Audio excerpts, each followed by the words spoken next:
पकड़ाओ ना बच्चे को, छीनी हथौड़ा। जापान की तरह मिलेगा रोजगार, स्किल होगा बच्चा, स्किल्ड होगा, मिलेगा रोजगार। हाथ में मोबाइल पकड़ाते हो रील्स बनाने के लिए। दोस्तों, मोदी जी जब से प्रधानमंत्री बने हैं, पूरी दुनिया में अलग अलग देशों में घूमते रहते हैं। हर महीने कोई ना कोई उनका टूर दिखाई देगा। उनको देश की समस्या दिखाई नहीं देता है।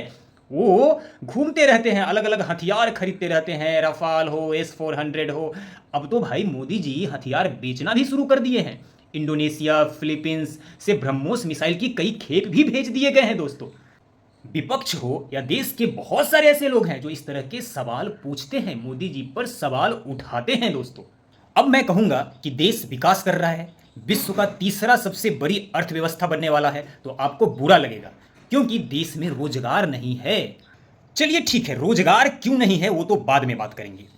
लेकिन दोस्तों, जब आप पिछले दिन हुए चीन के विक्ट्री परेड को देखेंगे तो आपको समझ में आ जाएगा कि दुनिया में, खासकर इस आधुनिक युग में, संतुलन बनाना दुनिया में कितना जरूरी है। क्यों मोदी जी इतना हथियार खरीदते हैं, इतनी देश का दौरा करते हैं। दोस्तों, चीन पिछले दिन अपना विक्ट्री परेड मनाया है और उस विक्ट्री परेड को अगर आप देखेंगे तो आपको समझ में आ जाएगा कि मोदी जी रक्षा क्षेत्र में इतना काम क्यों कर रहे हैं। क्योंकि चीन जिस तरह से अपना आधुनिक हथियार बना चुका है, वह विक्ट्री परेड में जिस तरह का हथियार दिखाया है दोस्तों, सिर्फ भारत ही नहीं, जितने भी वेस्टर्न कंट्री है, अमेरिका है, सभी को टेंशन में डाल दिया है। आपको समझना पड़ेगा कि अगर कोई हथियार चीन ने बना लिया है, चीन के पास अगर कोई आधुनिक खतरनाक हथियार है, तो आप ये मत समझिए कि वो सिर्फ चीन के पास है। आपको समझना पड़ेगा कि वह हथियार पाकिस्तान के पास भी है, क्योंकि पिछले 2 वर्षों में पाकिस्तान अपना 90% हथियार चीन से खरीदता है। और मोदी जी को आप इतने हल्के में मत लीजिए। मोदी जी SCO की बैठक में चीन तो पहुंचे और जब उन्हें ट्रंप को दिखाना था तो वो पुतिन के साथ हाथ में हाथ डालकर शी जिनपिंग का भी हाथ थाम लिया और ट्रंप को दिखाया कि हम जो है एशिया का 3 महाशक्ति मिलकर पूरी दुनिया का मुकाबला करेंगे। लेकिन जैसे ही चाइना का विक्ट्री परेड आया, मोदी जी वहां से निकल दिए। ये किस तरफ इशारा करता है दोस्तों? वहां पे 20 से ज्यादा देशों के प्रमुख वहां पे रुके चीन के विक्ट्री परेड के लिए, लेकिन मोदी जी वहां से इंडिया आ गए। आखिरकार ये किस तरफ इशारा करता है?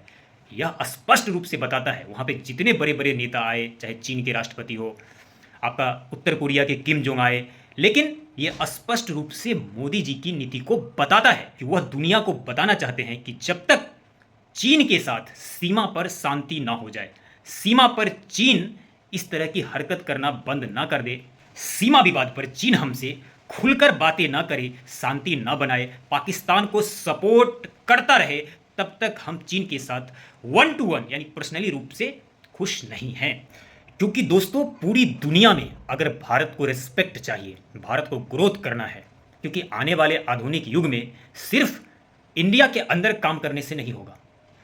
आपको अपने व्यापार के क्षेत्र में ग्रोथ के लिए, कंपनियां लाने के लिए अपने देश में पूरी दुनिया के विश्वास को जीतना होगा। दुनिया में सुरक्षित रहने के लिए रक्षा क्षेत्र में काम करना होगा। दोस्तों, जिस तरह से भारत से तनाव के बीच पाकिस्तान लाइन ऑफ कंट्रोल पर लगातार उकसावे की कार्रवाइयां कर रहा है, पाकिस्तानी वायुसेना के लड़ाकू विमान चीनी मिसाइलों के साथ उड़ान भर रहा है दोस्तों, तो ये भारत के लिए भी खतरे की घंटी है। इसलिए मोदी जी पहले से उन्हें पता है कि जब तक इंडिया चाइना के बॉर्डर पर शांति बहाल ना हो जाए, चीन इंटरनल पाकिस्तान को सपोर्ट करना बंद ना करे, तब तक भारत और चीन के बीच में मिठास वाली जो दोस्ती है वो संभव नहीं है।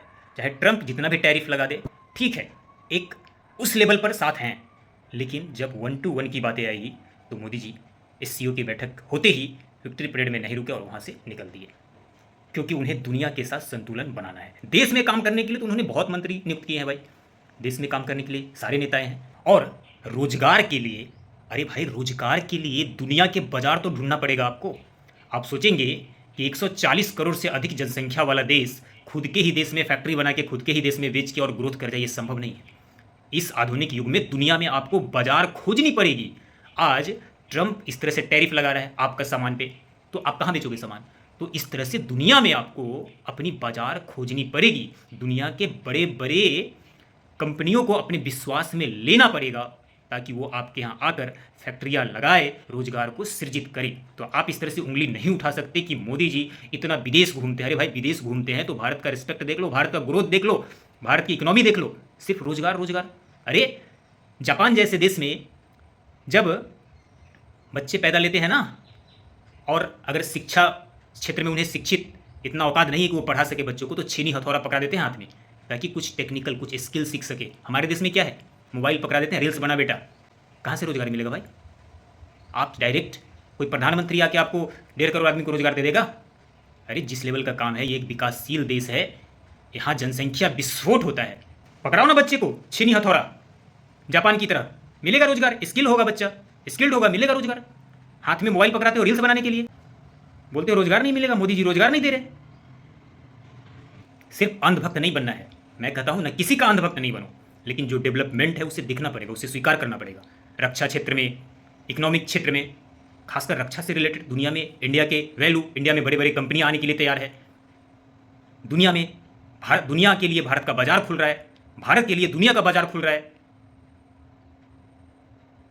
घूमना पड़ेगा भाई, काम करना पड़ेगा, और ये देश का प्रमुख ही करता है। वहाँ के अंदर काम करने के लिए बहुत सारे नेताओं को नियुक्त किया है उन्होंने।